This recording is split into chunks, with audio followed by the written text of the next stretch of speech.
Un sueño trabajado y logrado.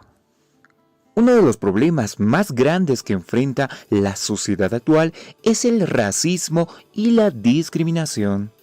Hace más de siglo y medio se abolió la esclavitud en Estados Unidos, pero este problema parece no haberse solucionado por completo.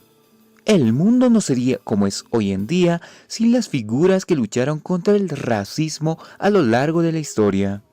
Uno de los representantes de la lucha contra la segregación racial hacia las personas negras es Martin Luther King. El camino recorrido. Martin Luther King Jr. nació el 15 de enero de 1929 en los Estados Unidos, en el estado de Atlanta, en Georgia. Hijo del señor Martin Luther King, un ministro baptista, y Alberta William King. Fue el segundo de 3 hermanos.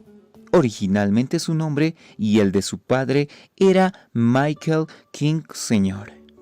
Pero después de un viaje familiar, cuando él tenía 5 años de edad, decidieron cambiarlos a Martin Luther, en honor al teólogo agustino Martín Lutero, quien cambió al cristianismo por sus críticas a la Iglesia Católica.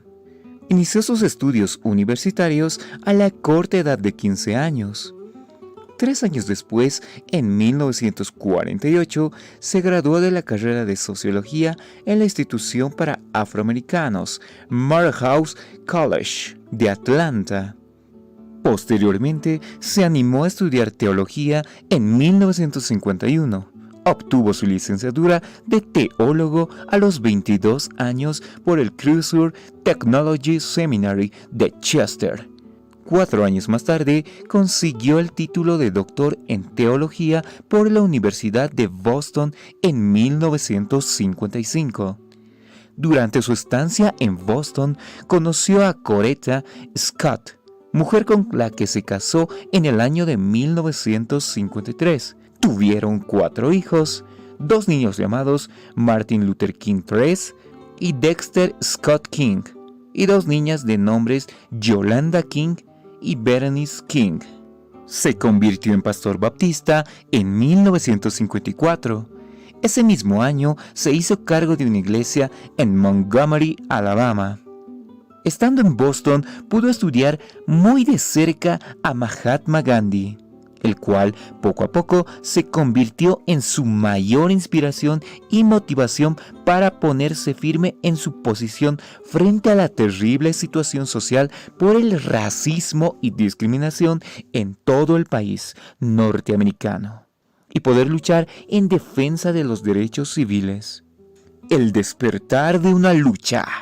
Un acontecimiento que marcó el inicio de su lucha fue la de la Rosa Parks, una mujer costurera afroamericana que en 1955 prefirió ir a la cárcel antes que ceder su asiento al hombre blanco. Por ese entonces era una ley que la población negra cediera su asiento en el transporte público a la población blanca.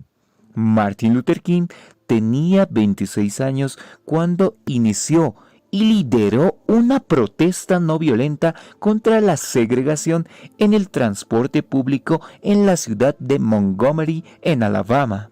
Debido a su influencia como pastor, le sugirió a una serie de seguidores afroamericanos que dejaran de usar el transporte público como método de protesta para erradicar esa actitud racista. La protesta duró poco más de un año, desde el 1 de diciembre de 1955 hasta el 20 de diciembre de 1956, hasta que finalmente el Tribunal Supremo de Justicia en Estados Unidos declaró inconstitucional dicha ley que permitía la segregación en el transporte público. Tras ganar la lucha contra la segregación racial en el transporte público, continuó con la lucha con los derechos civiles y se creó la Conferencia de Líderes Cristianos del Sur, una organización de derechos civiles en Estados Unidos, fundada el 15 de febrero de 1957. Fue propuesta por Bayard Rustin, y cofundada por Joseph Lowery y otros ministros religiosos. Después fue liderada por Martin Luther King Jr. Esta asociación tenía como objetivo luchar por los derechos civiles de los afroamericanos.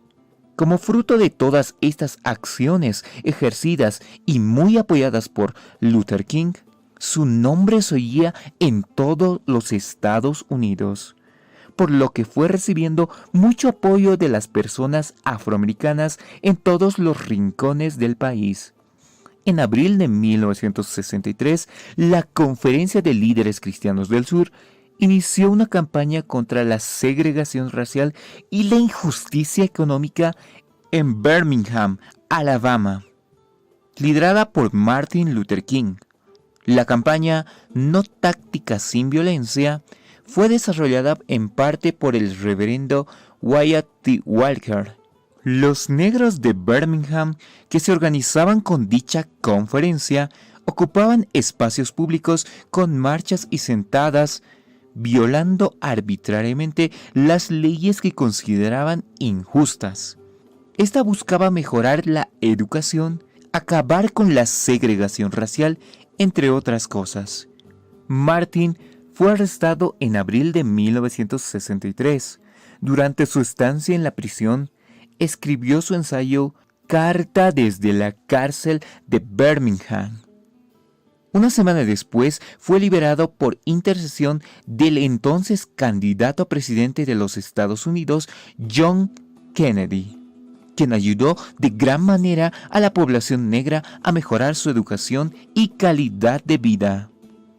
Un sueño en medio del discurso. El 28 de agosto de 1965 se realizó una masiva marcha por las calles de Washington con la participación de más de 22,000 personas en las que se apoyaba a los derechos civiles y la integración de la población negra en el país, más la mejora de la calidad de vida de los mismos. En esta marcha, Luther King recitó su famoso discurso I Have a Dream, en español, Tengo un sueño, en el que se expresaba su deseo de ver un país libre de racismo y que desaparezcan todas las barreras sociales de Estados Unidos. Tengo un sueño. Sueño que mis 4 hijos vivan un día en una nación donde no sean juzgados por el color de su piel, sino por su carácter. Sueño que un día en Alabama las niñas y los niños negros puedan tomarse de las manos con las niñas y los niños blancos, como hermanos y hermanas. La campaña de confrontación no violenta culminó con las confrontaciones entre jóvenes estudiantes negros y autoridades cívicas de blancos ampliamente publicitadas. Finalmente, esto llevó al gobierno municipal a cambiar las leyes discriminatorias en la ciudad, y las protestas de Birmingham, Alabama, terminaron cuando se abrieron los espacios públicos a los negros en junio de 1963. Su legado. Tras años de lucha, a los 35, fue reconocido el 14 de octubre de 1964 con un Premio Nobel de la Paz, convirtiéndose hasta ahora en el más joven en recibirlo. Es importante recalcar que en todas las protestas que lideró, siempre tenía bien en claro que la única forma en la que se podrían lograr sus objetivos era la no violencia. Esta forma de manifestación está basada en la teoría de la desobediencia civil que también la siguió Nelson Mandela para luchar contra el apartheid en Sudáfrica. Hay alrededor de 900 calles en Estados Unidos que llevan el nombre de este gran personaje, en honor a su memoria, ya que gracias a él se cambiaron varias leyes para dar más igualdad a la población negra y también a otros grupos minoritarios.